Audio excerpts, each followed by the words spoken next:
¿Qué tal? ¿Cómo está? Muy bienvenido a su programa Educación Acción de Televisión de Tlaxcala. Yo soy Manuel Camacho Higareda y como cada semana estamos muy agradecidos de que nos reciba allá en su hogar.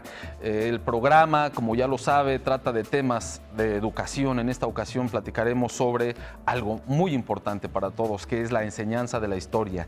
Seguramente quienes hemos pasado por las aulas escolares hemos tenido que estudiar la materia de historia o algunas materias relacionadas con historia. Y como está incluido en el currículum, nosotros damos por sentado que es muy importante estudiar historia. Sin embargo, ¿de qué manera eso se vuelve importante? ¿Por qué es importante? ¿Por qué debemos de estudiar historia? ¿De qué manera gana relevancia en la vida de un ciudadano estudiar historia? Muchos otros cuestionamientos como los que siguen estaremos discutiendo ahora. ¿Qué es la historia?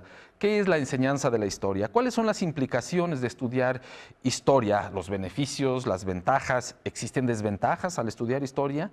¿Cuál es la mejor manera de enseñar historia? ¿Enseñar historia en los distintos niveles educativos equivale a formar historiadores? ¿Debemos hablar de la enseñanza de la historia o la enseñanza de las historias? La educación, la enseñanza de la historia recibe atención suficiente por parte del sistema educativo mexicano. ¿Cuáles son los grandes pendientes con respecto de la enseñanza de la historia en México?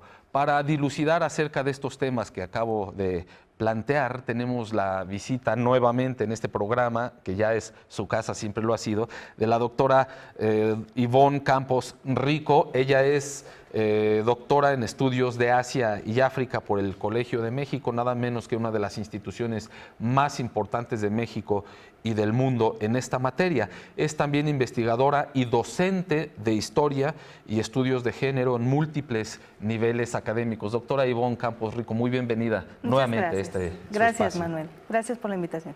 Es un honor tenerla aquí. De igual manera nos complace anunciarle que tenemos con nosotros al doctor Cristian Luna Alfaro. Nuevamente él nos acompaña y es doctor en Historia y Etnohistoria por la Escuela Nacional de Antropología e Historia, otra de las instituciones muy importantes en México y en el mundo en materia de formadores de etnohistoria, etnógrafos, antropólogos y historiógrafos.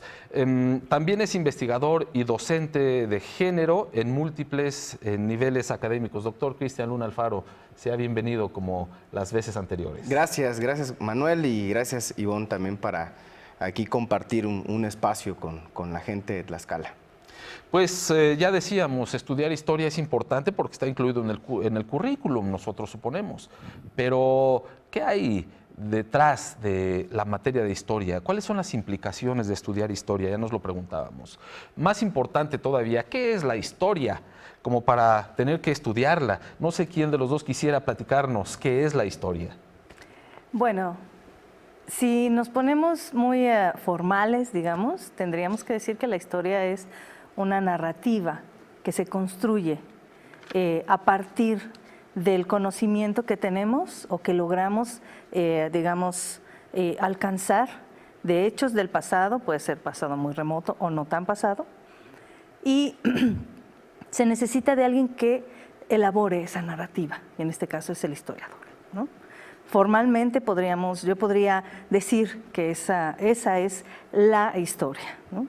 No sé, seguramente Cristian tendrá algún otro punto de vista. ¿Tiene otro? No discrepa, que yo recuerde. Yo coincido con lo que plantea Ivonne, sin embargo, también habría que rescatar este planteamiento como desde las ciencias sociales, ¿no? O sea, concebirlo como una ciencia, como un proceso discursivo también que tiene métodos, que tiene técnicas, ¿no?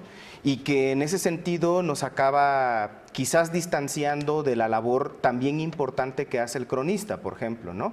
Es decir, nosotros desde esta perspectiva estudiamos científicamente las acciones de mujeres y de hombres a través del tiempo y el espacio.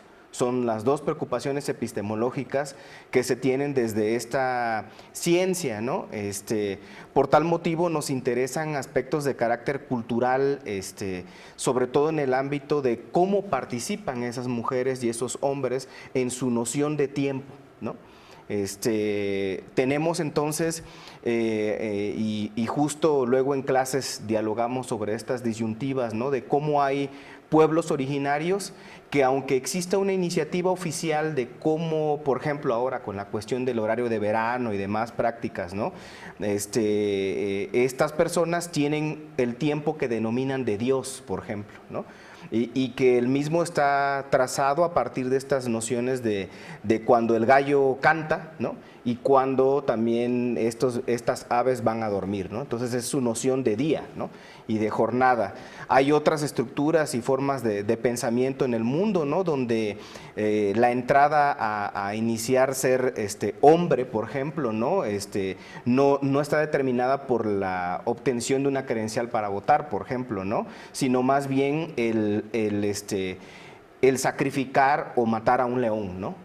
Que sin importar a qué edad, entonces tú ya puedes proyectarte como un hombre en una sociedad. Es ¿no? una manera de iniciación a una nueva etapa vital. Sí, definitivamente recae mucho en estas cuestiones de relatividad cultural, ¿no? Pero entender eso a través del tiempo y de manera secuencial. Y diferenciada. Coherente, pero diferenciada en cada uno de los contextos socioculturales. Eso es la historia. Sí, definitivamente. A grandes rasgos, por supuesto. Esto bajo estos dos vectores, ¿no? No pretende ser exhaustivo. ¿Dónde y cuándo sucedió? ¿No? Es estas dos interrogantes. Una ubicación geográfica y una ubicación temporal. Definitivamente. El conjunto es la noción de historia, pero ¿para qué sirve enseñar o estudiar historia? ¿Por qué es importante? Tan importante que se incluye en el currículum escolar, en prácticamente todos los sistemas educativos del mundo. Claro, a mí me parece que podemos platicar desde lo que podría ser nuestra experiencia, ¿no? Como estudiantes.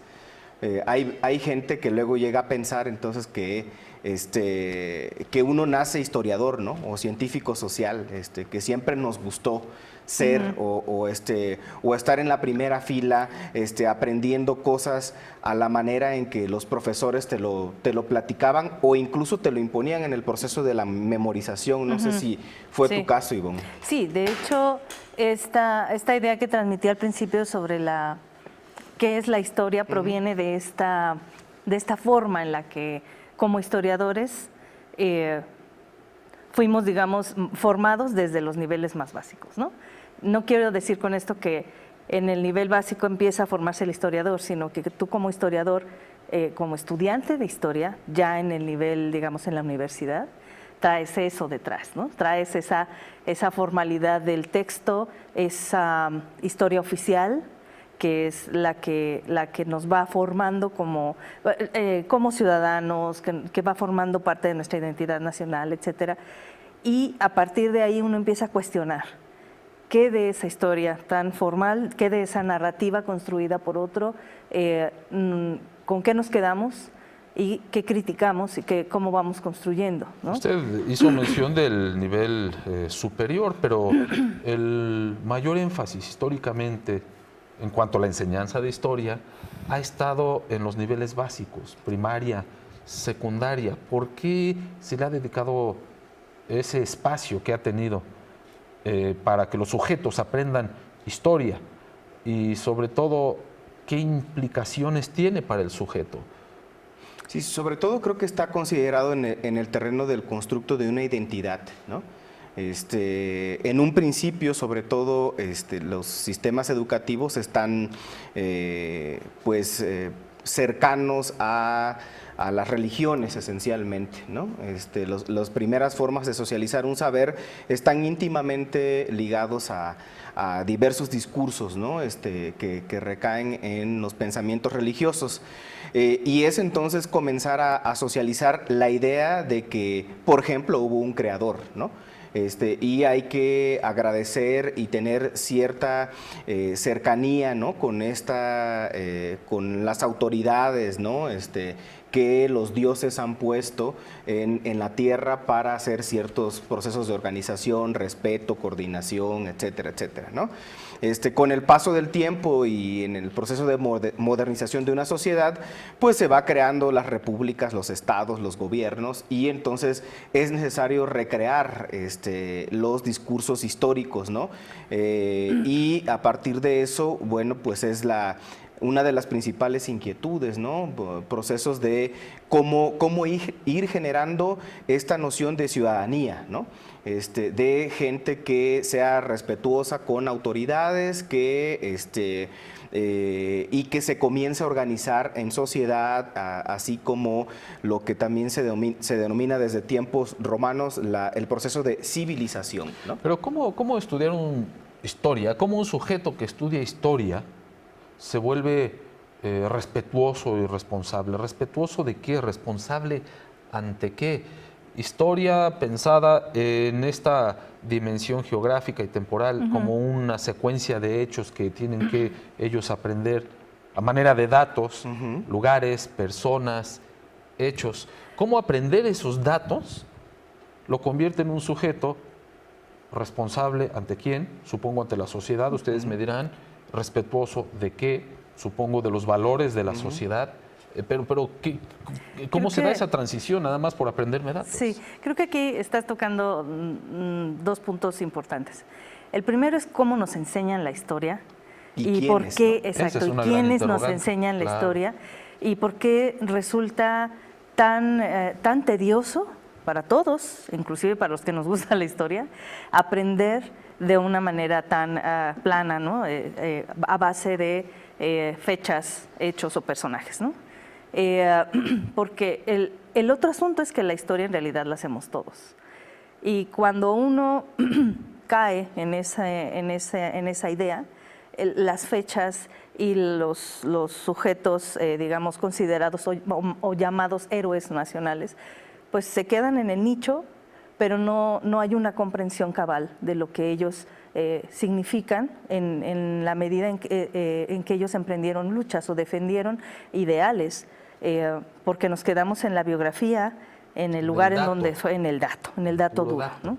Entonces, cuando uno se acerca al estudio de la historia, ya de una manera más formal, se empieza este proceso de reconocimiento de cómo la enseñanza de la historia está llena de vicios que no ayudan a la valoración. La enseñanza de la historia está llena de vicios. No ayudan a la valoración. El proceso pedagógico. Exacto, el proceso pedagógico, claro. Especialmente en los niveles básicos, ¿no? Pero se ha enseñado historia porque es una herramienta. Es una herramienta para lo que ya decía Cristian. Hay que crear una identidad nacional y la historia es la herramienta más poderosa para lograr esto, porque nos explica de dónde venimos, ¿no? ¿Cómo es una clase de historia tradicional, típica?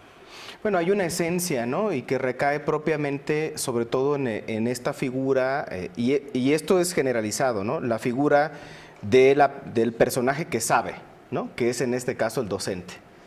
Una figura de poder y que señala qué se debe de saber, qué se debe de aprender y qué no. Hay una cuestión, una suerte pues de procesos también de imposición, ¿no?